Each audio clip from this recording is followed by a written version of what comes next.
After 5 years of rigorous hotel management studies, a young entrepreneur named Kishore returns to his village to open a pristine new restaurant, or dhaba.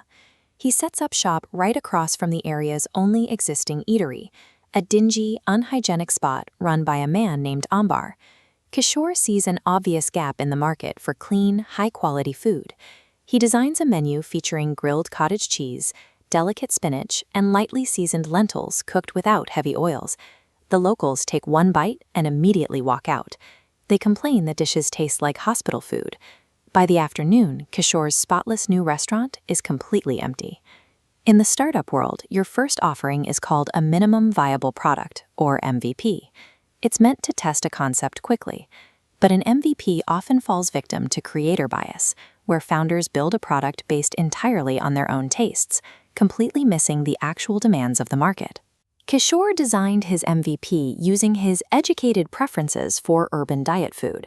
He assumed his knowledge of modern culinary trends would automatically translate to success, blinding him to the daily realities of his actual demographic. As night falls on his first day, the stakes are painfully clear. He has poured 5 years of his life and his savings into the stream, and he is now staring down immediate bankruptcy. A technically perfect, highly hygienic product will fail on day one if it solves the wrong problem for the people actually buying it. Kishore is forced to rethink his entire strategy when he's confronted by Raju, an older mentor figure who ran a successful dhaba years ago. Raju pushes Kishore to stop looking at his culinary degree and start looking at the people walking past his door. His customers are rural agrarian laborers.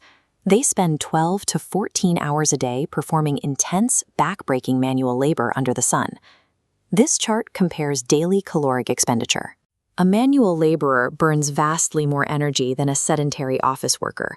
For them, low-calorie urban food is detrimental. To survive, they require a different macronutrient profile: heavy fats, dense carbohydrates, and strong spices for sustained energy. Ultimately, health is entirely relative to lifestyle. Business survival demands adapting your product to the harsh physical reality of your customer rather than trying to educate them on your preferences. Armed with this realization, Kishore executes a massive pivot. He throws out the diet menu and replaces it with rich, high-calorie traditional dishes, thick dals and heavily spiced paneer cooked in pure ghee. Crucially, he maintains his strict standards for hygiene and untainted ingredients. He also drops the passive waiting game. He steps right into the road to actively pitch travelers, promising them the heavy, flavorful food they crave, but cooked in a clean kitchen. The response is instant. The laborers eat the heavy, calorically dense food, recognize the superior quality of the clean ingredients, and immediately promise to return with their families. The restaurant goes from empty to completely packed. This is product-market fit. It is the exact inflection point where a failing, theoretical idea aligns perfectly with consumer demand to become a sustainable, profitable business. As Kishore's tables fill up, the tables across the street empty out. Ambar, the incumbent owner who has enjoyed a local monopoly for years, realizes his market share is rapidly collapsing. Instead of cleaning his kitchen or improving his food, Ambar retaliates. He sends thugs to break into Kishore's kitchen to contaminate his ingredients. When that fails, he launches a smear campaign through the village, accusing the young entrepreneur of using black magic to attract customers. This flowchart illustrates the typical behavior of a failing monopoly.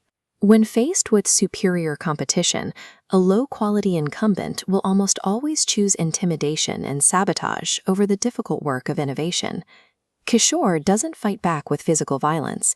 Instead, he uses an asymmetrical defense. When Ambar confronts him directly to issue threats, Kishore quietly turns on his smartphone's voice recording app, capturing a full confession of the sabotage and the smear campaign. A true market disruptor anticipates illegal retaliation from threatened incumbents. You survive by trapping them with modern tools and irrefutable evidence, rather than engaging in a destructive street fight. Kishore plays the recording for the village council to clear his name, but he doesn't stop at local politics. He takes the audio evidence of the attempted food tampering directly to state food safety authorities. Government inspectors immediately raid Ambar's kitchen. They discover massive health code violations and heavily adulterated ingredients, and the state permanently shuts down the monopoly. Kishore wins the market entirely. He achieves this by pairing a superior, market-tested product with strict regulatory integrity that his competitor couldn't match. Passion and a good education are never enough to build a business. You must adapt your vision to the harsh realities of your customer and maintain the operational integrity necessary to outsmart corrupt competition.